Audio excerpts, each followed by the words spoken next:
Amici di Cultura Pop, siamo qui con Scotty Hotty, ex WWE Superstar. Scotty, welcome back to Thank Italy. you.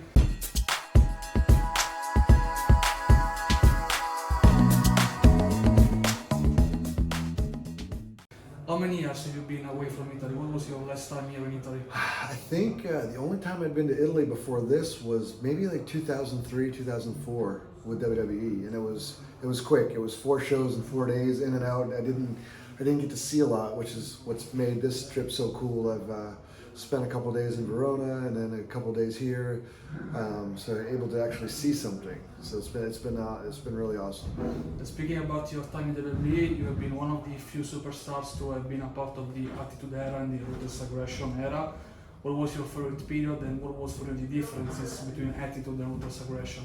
Oh, I mean, the Attitude Era was the peak of professional wrestling history, right? I don't think we'll ever see a time like it again. It was just wild. Sold out every single night, and you know, if it wasn't sold out, it was really close. And I can remember thinking, it's, you know, we're 400 seats away from a sellout. What's wrong? Something's wrong. What's going on? Like, so, but pretty much every single night was sold out, and you had so many superstars at the time, and everybody on the show meant something, you know. And then, and that was really what I consider my time, was the Attitude Era. The Ruthless Aggression Era was a bit of a changing of a guard, and some of the newer guys are starting to come in, who are now older guys. You know, you had Ortons and Cenas and those guys coming in, but at the time, it was everything was changing, and so for me personally, it was the Attitude Era that was my favorite.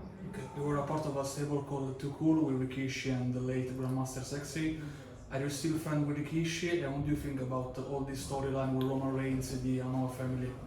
Phenomenal. Everybody's talking about it, right? And everybody's saying, yeah. And then, by the way, I still speak with Rikishi. I just saw him not too long ago. We did some stuff together in Orlando, but you know, the storylines like that and the characters like that, I think, is what, you know, the fans want, and it just goes to show, like, everybody's talking about how good it is, you know, and people get so caught up in the physical moves sometimes, and the athleticism of it all, and you know, when it really comes down to, people want good characters and good storylines, right? Okay. You have been also a coach at the Performance Center in the WWE. You had a seminar with the guys in Italy. What do you think about coaching these guys, and do you see any potential in these guys and girls here in Italy? Yeah, this is a great group. I did 3 sessions with these guys and a girl, and it was awesome. They all very, very respectful, and they did a lot of things right. And you know, there's a few of them that definitely have standout looks, and you know, a couple really young guys. The 18-year-old kid who was like, I'm a fan just from his. I could feel his passion and his wanting to do this.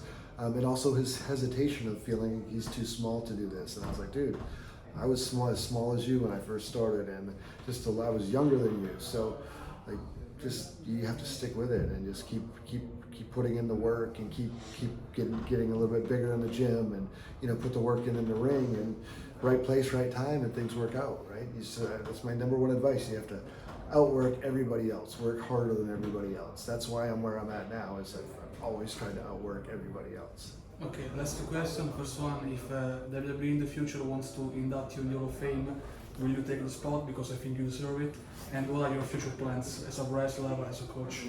I think anybody who's ever been a wrestler, you know, hopes one day to be in the Hall of Fame. But I feel like, you know, I've stuck to my end of the deal. I've done everything right, and it's up to, you know, the 1 or 2 people who make that decision. So hopefully, you know, someday they realize they make the right decision. I mean, you know, talking about coming up, you know, from the ground zero, I was still in high school when I started working for WWE, and 18 years old, and I worked as an extra for years, and then I worked in the light heavyweight division for a couple of years, and then finally the Too Cool thing happened, and the Scotty Too Hotty thing happened, and you know, and then I spent a good amount of time there, and then also another 6 years as a coach. So to me, I feel like I did everything wrong. It's out of my hands, and it's up to whoever makes those calls, you know. And as far as my future plans, man, like since leaving WWE last December, I keep saying this has been the most special time of my career. Because I'm meeting people like you, who I assume you're in your 30s now. Yeah. I started watching wrestling when it was red hot in Italy in 2003. Right, so yeah. I mean, you were a kid, right? So I'm meeting these grown men and women who were little kids when I was at the peak of my career. So that's something that I didn't envision when I came out and I made the decision to come back out. But I've met all these people, and it's really, really cool for me. And just to be able to travel the way I'm traveling, and to go to Malta and, you know, Berlin for the first time, and come back to Italy and actually get to see something and meet the people here. There's something special about that you don't necessarily get when you're going 100 miles an hour with the WWE. So I'm loving everything I'm doing right now. So I'm having a lot of fun with it. Okay, thank you very much, and Thanks, have fun tonight for the show. Thank you, Luca. Thank you. You're driving me crazy.